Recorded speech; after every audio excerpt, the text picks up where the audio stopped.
నమస్కారం అండి. నేను బొబ్బా రజితాని. 2 రోజుల క్రిందట నేను నా భూమి ఉదయగిరి ఎమ్మెల్యే కాకర్ల సురేష్ గారు కబ్జా చేశారు అని చెప్పేసి మీడియా ముందుకు రావడం జరిగింది. దానికి ఎమ్మెల్యే గారు స్పందిస్తూ ఆయన అనుచరులతో కొన్ని మీడియా ఛానల్స్లో పేపర్లో నా గురించి రాయడం జరిగింది. ఇందులో ఎమ్మెల్యే గారికి మహిళల పట్ల ఉన్న గౌరవం, ఆ విధి విధానాలు స్పష్టంగా కనపడుతున్నాయి. అమ్మనా రజిత ఈ వర్డ్ ఎలా ఉంది వినడానికి మీరే చెప్పాలి. ఇప్పుడు నాకు కుటుంబం ఉంది, మా కుటుంబ సభ్యులు ఇవన్నీ చూస్తారు, వింటారు. అమ్మనా రజిత అంటే అర్థం ఏంటి?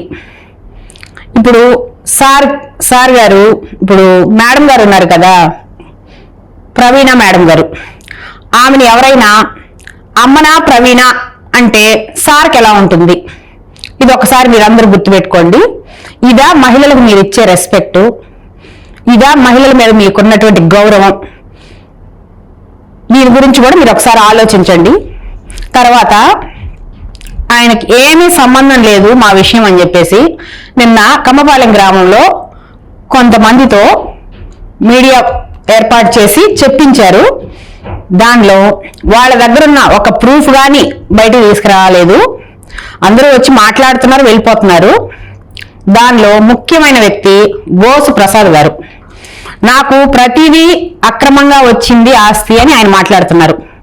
నేను అక్రమంగా తీసుకుంటే ఆ ఆస్తిని ఆయన ఎలా కొనాలనుకున్నారు?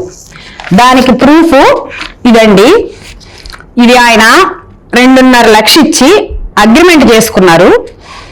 తర్వాత మేము ఆ భూమి అమ్మము అని చెప్పాము. దానికి ఆయన నిరాకరించారు.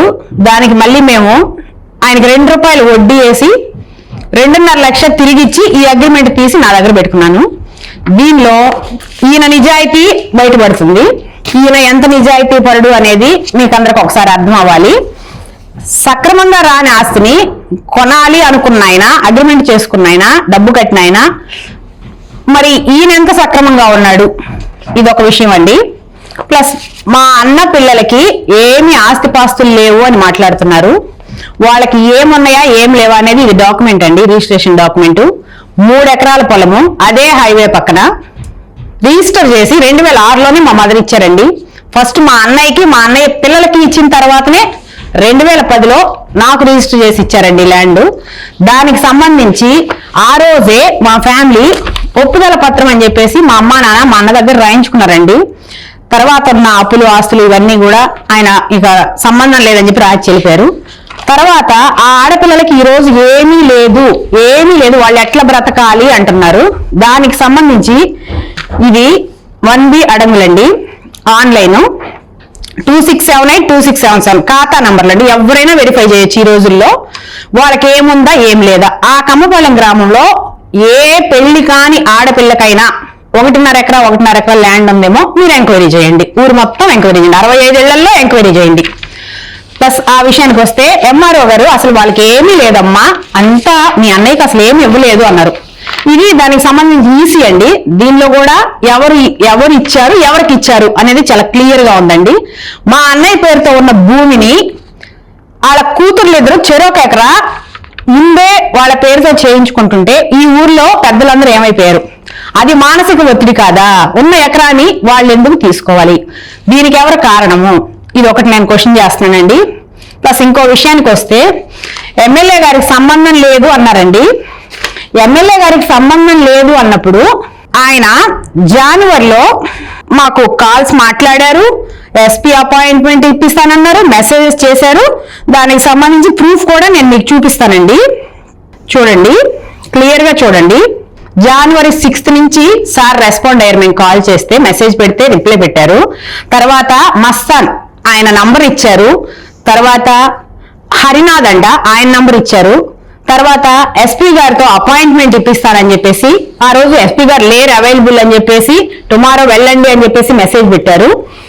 ఇలా ఫిబ్రవరి 16 దాకా సారు ప్రతి ఆఫీసర్ కి మేము కాల్ చేసిన వెంటనే గ్రూప్ కాల్ చేయడం, వాళ్ళది లీగల్ గా చేయండి అని చెప్పడం, ఇవన్నీ చేశారండి. ఫిబ్రవరి 16 లాస్ట్ కాల్ అండి. ఇక అప్పటి నుంచి సార్ రెస్పాండ్ అవ్వలేదు. అప్పటికి ఆయనకి తెలిసిందండి ఇది మొత్తం ఏంటి అని చెప్పేసి, దీనికి ఎంత వాల్యూ ఉంది అని చెప్పేసి మొత్తం ఆ రోజు తెలుసుకున్నారు ఆయన. దాంతో స్పందించడం మానేశారండి. ఇప్పుడు ఆయనకి ఎటువంటి సంబంధం లేకపోతే ఆయన అనుచరులతో మీడియాను పంపించి వాళ్ళందరి దగ్గర వివరణ తీసుకొని అవసరం లేదండి. ఆయన మీద ఆరోపణలు చేశాను అని చెప్పి మీడియాలో ఆయనకు సంబంధం లేదు అని చెప్పడానికే ట్రై చేస్తున్నారు. కానీ ఇది కోర్టు ఆర్డరు, న్యాయ వ్యవస్థ మీద గౌరవం ఉంటే ఆయనకి అధికారులను ఆదేశించి వాళ్ళది లీగల్ గా ఎటుంటది చేయండి అని చెప్పి ఎందుకు చెప్పట్లేదు? ముందు ఇదెందుకు చేస్తున్నారు? ప్లస్ ఈయన పెట్టిన మీడియా ముందు పెట్టిన వాళ్ళు కూడా వాళ్ళతో చెప్పిస్తున్నారు. కాబట్టి ఉప్పుటూరి ఆదిలక్ష్మి అనే ఆవిడ ఫస్ట్ రావడమే మా అన్నయ్య సమస్య, పిల్లల సమస్య, ఊళ్ళో ఏ విషయం మాట్లాడకపోగా ఎమ్మెల్యే కాకర్ల సురేష్ గారికి ఏమీ సంబంధం లేదు అని ఫస్ట్ మాట మాట్లాడారు. ప్లస్ జర్నలిస్ట్ అండి, ఎవరో పేపర్లో రాశారు, ఆయన అమ్మనా రజిత అని చెప్పి రాశారు చూసారా, ఆయనేనండి శ్రీ కాకర్ల సురేష్ గారు అని రాశారు. ఈయన అపాయింట్ చేసుకొని ఈయన చెప్తే చేసిన జర్నలిస్ట్ కాబట్టి ఆయన అలా రాశారు. లేదంటే మనం రోజు ఈనాడు పేపర్ చూస్తుంటాం కదండి, నరేంద్ర మోడీ గారు చంద్రబాబు నాయుడు గారు భేటీ అంటారు, కానీ శ్రీ నరేంద్ర మోడీ గారు శ్రీ చంద్రబాబు నాయుడు గారు అని చెప్పి మనం ఎక్కడ చదవము. ఇది జర్నలిస్టులు ఎవరికి అట్లా చేయరండి. ఈయన పెట్టుకున్న జర్నలిస్ట్ కాబట్టి ఇలా చేశారు. అందుకు ఆయన నా గురించి అలా రాయాల్సి వచ్చింది. ఆయనకి నేను తప్పు చేస్తే నేను తప్పు అని చెప్పి చూపించండి, వాళ్ళ దగ్గర ఏమైనా ప్రూఫ్స్ ఉంటే చూపించండి. ఇంకా న్యాయం చట్టం బతికే ఉన్నాయండి. ఊర్లో 65 ఇళ్ళు ఉన్నాయి, 65 మంది సపోర్ట్ అంటున్నారు. ఇప్పుడు మా ఇంటి ముందే సీసీ కెమెరా ఉంది. ఒక పర్సన్ ఎవరో వచ్చి బలవంతుడు చంపేస్తాడు, చంపేసిన తర్వాత 65 ఏళ్ళోళ్ళు వచ్చి చంపలేదు అంటే ఈ వీడియో ఫుటేజ్ పనికిరాదండి. అలాంటివైనా ఈ రిజిస్టర్ డాక్యుమెంట్స్ కూడా వీటికి విలువ లేదా? 60 మంది చెప్తే ఇంక ఈ రిజిస్టర్ డాక్యుమెంట్, ఈ కోర్టు ఆర్డర్లు పనిచేయనప్పుడు ఇంక ఈ వ్యవస్థ ఎందుకండి? ఇప్పుడు ఈ కోర్టులు ఇంక అవసరం ఏముంది? దీనికి మీరేం సమాధానం చెప్తారో చెప్పండి. సార్ కాకర్ల సురేష్ గారు, మీరు ఎంత ప్రయత్నం చేసినా మా భూమిని అయితే మేము వదులుకోము, మీ వశం అయితే కానీ మా ప్రాణాలైనా తీసుకుంటాం, అంతకైనా తెగిస్తాం, కానీ మేమైతే మాత్రం మా భూమిని మేమైతే వదులుకోం సార్. మీరు ఇంక ఈ ప్రయత్నాలన్నీ మానేసి అధికారులతో పనిచేయించండి. మేము మీ దగ్గరకు వచ్చి అడిగింది కూడా అదే, సార్ మా కోర్టు ఆర్డర్లు ఉన్నాయి, ఇంప్లిమెంట్ అవ్వట్లేదు, అధికారులు చేయట్లేదంటే మేము వచ్చిన ప్రతిసారి అధికారులందరికీ ఫోన్ చేశారు. అదే మేము ఈ రోజు కూడా కోరేది. మీరు కేవలం దీని మీద దృష్టి పెట్టి ఇంత త్వరగా దీనికి మీరు రియాక్ట్ అయ్యారు. అలాగే ఆ పని చేయించడానికి రియాక్ట్ మా అమ్మ ఇంట్లో మా అమ్మను ఉండనిచ్చి నా పొలం నన్ను చేసుకొని ఇస్తే చాలు. మేము ఈ 65 ఇళ్ళకి వెళ్ళట్లేదు, 65 ఇళ్ళ వాళ్ళ పొలాలకి వెళ్ళట్లేదు. అదొకటి మాత్రం మీరు గుర్తించాలి. ఈ ప్రయత్నాలన్నీ మానుకోండి. ఇది నేను మీకు తెలియజేసుకుంటున్నాను సార్.